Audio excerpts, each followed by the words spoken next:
Nu știu cât este de mare riscul ca Republica Moldova să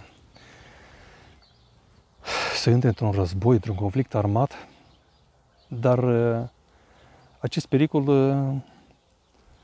strânește multe discuții, atât pe rețele de socializare, cât și în viața reală. Și eu cred că este bine să ne punem aceste întrebări. Oamenii își se întreabă ce ar trebui să facă în caz că este un război. Și evident că principala întrebare este ce să facă, să meargă cu arma în mână să lupte sau să nu meargă. Unii dintre prietenii mei au abordat tema asta și în discuții private și mă întrebau ce aș face eu, cum cred eu trebuie de făcut. Probabil ei vor să iau o decizie pentru sine. Nimănui nu i-am dat un răspuns clar, nu i-am recomandat ce să facă, pentru că eu nu pot să dau o recomandare, pentru că ar trebui să-mi asum răspundere. Ceea ce vreau să fac și cu acest video, aș vrea doar să menționez câteva greșeli care le fac oamenii și poate câteva lucruri care trebuie luate în considerație. Dar decizia trebuie să aparțină fiecăruia. Observ un lucru foarte rușinos, foarte jenant. Unii oameni care încearcă public să se justifice pentru faptul că ei nu ar merge să lupte cu armă în mână. Consider cel mai rușinos lucru. De ce să justifice asta public? De ce să îndemn lumea? Pentru că asta este ca și cum a îndemna lumea să nu meargă să lupte pentru niște valori, pentru niște idei. Eu am mai scris, eu consider personal că noi, oamenii, ne deosebim de animale doar pentru un singur lucru. Oamenii au niște valori, niște idealuri pentru care sunt gata să aducă niște sacrificii.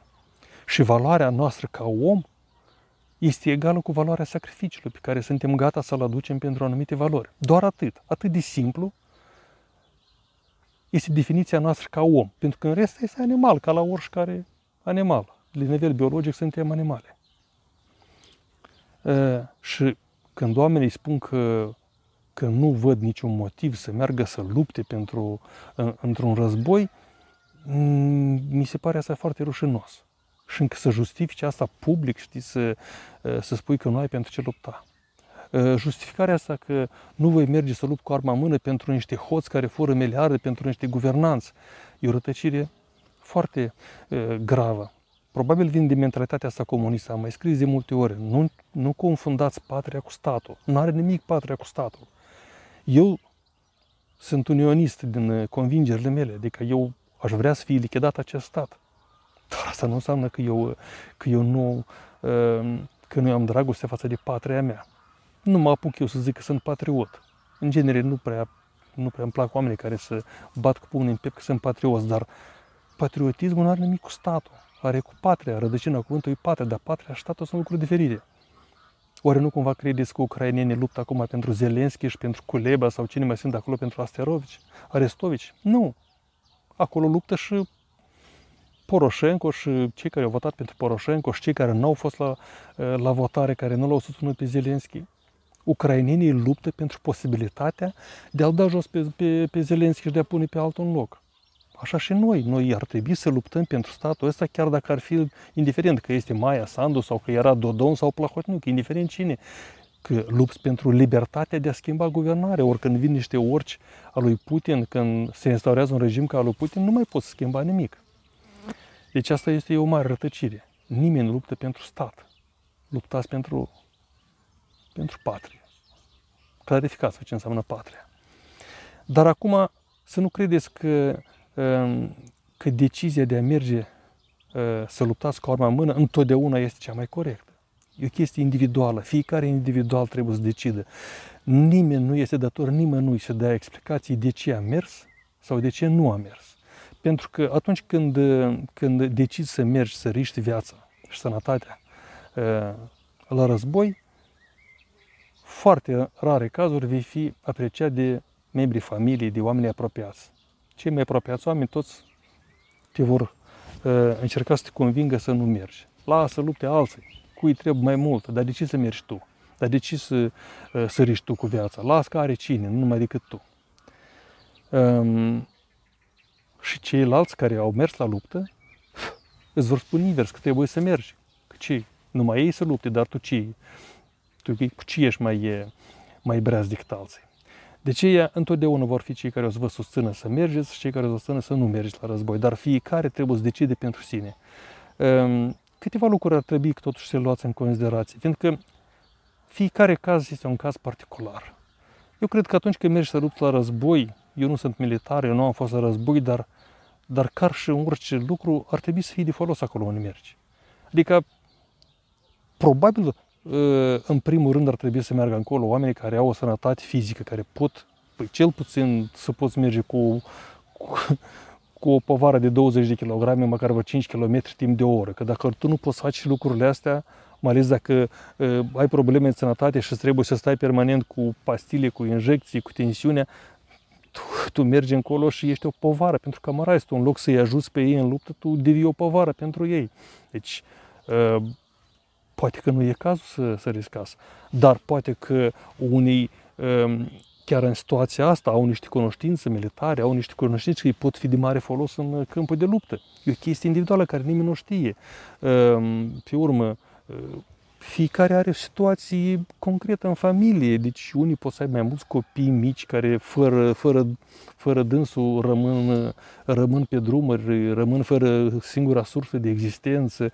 Alții nu au copii sau alții au copii care sunt maturi și deja sunt de sine stătători. Vă zic, e o chestie foarte complicată și fiecare singur doar poate să ia o decizie. Să știți că oricum trebuie să vă asumați decizia asta. Imaginați-vă că în satul vostru sau în orășelul vostru s-a întâmplat ce s-a întâmplat în Buce, de exemplu.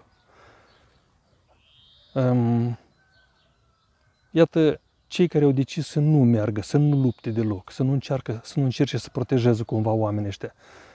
Probabil cu asta este la fel de greu de trăit cum era greu lui Raskolnikov de la Dostoevski din Crimă și Pedeapsă. Eu nu știu cum, dacă te uiți și vezi ce s-a întâmplat în Bucea, eu tare n-aș fi vrut să ajung în situația bărbaților din Bucea care au fugit și n-au mers să lupte. Nu știu. Nu zic, ar putea să aibă justificări, ar putea să fie niște. Eu nu am nevoie să aud explicațiile lor și nici nu datorează nimănui. Fiecare este dator numai sie, pentru că indiferent ce decizie o să luați, voi răspundeți decizia asta în fața voastră. Nimeni nu contează ce gândește lumea despre decizia voastră, despre voi. Chestia asta moldovenească, dar și să zică lumea, vă rog să uitați de asta. Vă recomand, pur și simplu, uitați. Nu sunteți datori nimănui nici cu explicație, dar conștiința voastră poate să vă ceară pe urmă explicații. Gândiți-vă foarte bine, cântăriți foarte bine ce aveți de făcut. Poate încă un lucru ar fi de menționat, atunci când cineva decide să se implice în luptă, nu încercați pe cont propriu. Încercați să faceți asta organizat de stat. Adresați-vă statului. Să vedeți cum puteți contribui și cum puteți să vă implicați în apărarea statului. Indiferent ce opinie aveți despre statul ăsta. Deci, luptați pentru libertate.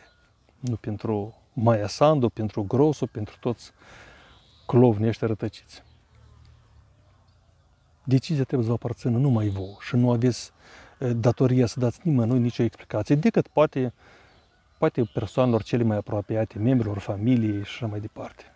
Decizia este foarte complicată și foarte grea, dar mă bucur foarte mult că sunt oameni pentru care decizia asta e grea, pentru că oamenii pentru care decizia asta este ușoară, pe mine mă pun în gardă. Deci oamenii să nu vă fie frică să nu vă fie rușine să recunoașteți că vă este frică. Este firesc să fie frică. Oamenilor le este frică să facă o vaccină, dar să mergi la război.